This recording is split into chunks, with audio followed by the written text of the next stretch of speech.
Assalamualaikum warahmatullahi wabarakatuh. Halo, kembali lagi dengan saya Naila Ginahira dari kelas 24 PBIC dengan NIM 2430104028. Kali ini saya akan membahas tentang Pancasila dan implementasinya.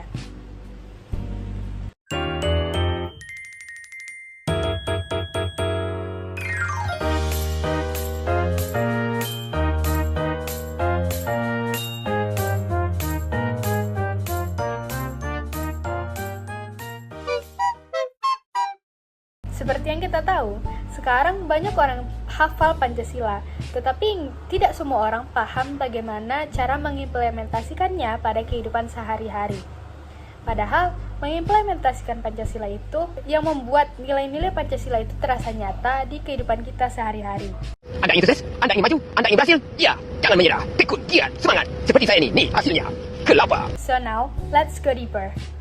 Pancasila itu pertama kali dicetuskan oleh Soekarno dalam sidang BPUPKI tanggal 1 Juni 1945. Lalu disepakati bersama dan masuk kepada pembukaan Undang-Undang 1945. Jadi, sejak awal kemerdekaan, Pancasila sudah ditetapkan sebagai dasar negara, ideologi, dan juga pandangan hidup bangsa. Jadi, kelima sila itu memiliki makna yang dalam dan juga memiliki nilai-nilai yang bisa diimplementasikan kepada kehidupan sehari-hari kita. Yang pertama, yaitu ketuhanan yang Maha Esa. Sila ini mengajarkan kita untuk percaya kepada Tuhan sesuai dengan agama masing-masing. Di samping itu, kita juga harus menghargai perbedaan yang ada. Implementasinya terlihat ketika umat beragama bisa beribadah dengan tenang. Dan kita juga ikut menghormati perayaan-perayaan agama lain. Dan juga bukan soal ibadah saja, tetapi juga soal hidup dengan toleransi yang kuat. Yang kedua, kemanusiaan yang adil dan beradab. Nah, kalau kita sudah bisa saling menghormati keyakinan yang ada, maka langkah selanjutnya adalah menghargai sesama manusia tanpa membeda-bedakannya. Implementasinya terlihat saat kita membantu korban bencana misalnya. Pada saat itu kita tidak peduli dari suku mana ia berasal atau agama apa yang diyakininya.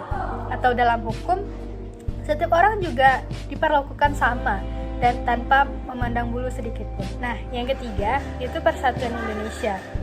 Dari rasa kemanusiaan tadi, maka lahirlah sebuah persatuan. Kita sadar bahwa Indonesia ini beragam, tetapi kita tetap satu.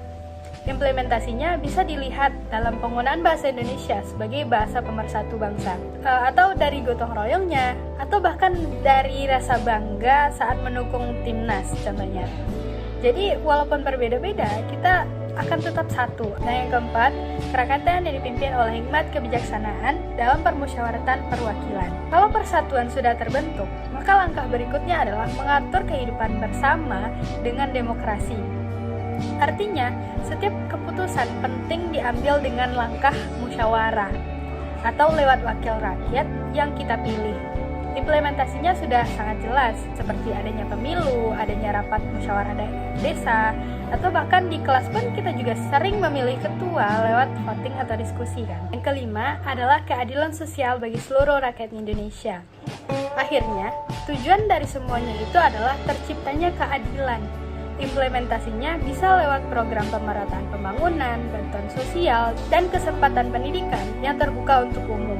Tapi di level kecil, ini bisa kita jalani dengan sikap adil terhadap teman, tidak pilih kasih, dan berbagi dengan yang membutuhkan. Jadi kenapa Pancasila ini penting untuk diimplementasikan? Karena Pancasila bukan hanya ideologi di atas kertas saja. Kalau tidak diterapkan, maka Pancasila hanya akan menjadi sebuah hafalan saja.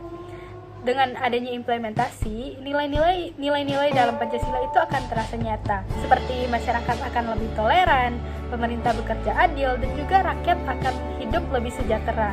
Jadi, Pancasila itu bukan hanya sekedar simbol atau sebuah teks upacara yang kita lafalkan setiap Senin.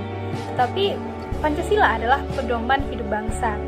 Dengan memahami dan menerapkannya, kita bisa menjadi warga negara yang sadar, peduli, dan juga ikut menjaga persatuan. So, Pancasila is not just our foundation, but it's our way to life. So, that's all that I want to share to you guys. Thank you for listening to me. Bye!